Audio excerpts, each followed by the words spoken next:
ভারতের ত্রিপুরার আগরতলায় বাংলাদেশের সহকারী হাইকমিশন ভবনে হামলা ও ভাঙচুর করেছে বিক্ষুব্ধ ভারতীয়রা। এই ঘটনায় কড়া প্রতিবাদ ও নিন্দা জানিয়েছেন আইন ও বিচার বিষয়ক উপদেষ্টা ডক্টর আসিফ নজরুল।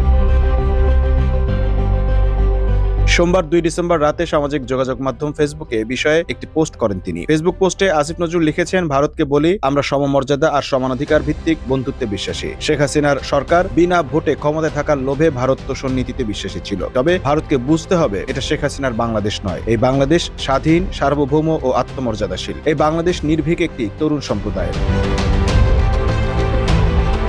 ডক্টর আসিফ নজরুলের স্ট্যাটাসটি হলো, আজকে ভারতের আগরতলায় বাংলাদেশের সহকারী হাইকমিশন তছনছ করা হয়েছে। বাংলাদেশের পতাকায় অগ্নিসংযোগ করা হয়েছে। হিন্দু সংঘর্ষ সমিতি নামে একটি সংগঠনের সদস্যরা এই ন্যাক্কারজনক ঘটনা ঘটিয়েছে। প্রশ্ন করি, এই ঘটনা মুসলিম সংঘর্ষ সমিতি নামে কোন সংগঠন বাংলাদেশে করলে কেমন আক্রমণাত্মক প্রচারণায় মেতে উঠত ভারত? আন্তর্জাতিক আইন অনুসারে ভারতের মাটিতে বাংলাদেশের সহকারী হাইকমিশনকে পরিপূর্ণ নিরাপত্তা দেওয়ার দায়িত্ব ভারতীয় সরকারের। তারা এটি করতে ব্যর্থ হয়েছে। এই ব্যর্থতার নিন্দা জানাই পশ্চিমবঙ্গের মুখ্যমন্ত্রী মমতার মন্তব্যে। ভারতের বিভিন্ন অঞ্চলে যা ঘটে সংখ্যালঘু ও দলিত সম্প্রদায়ের উপর, এর জন্য বরং উল্টো ভারতের এবং মমতার লজ্জা হওয়া উচিত।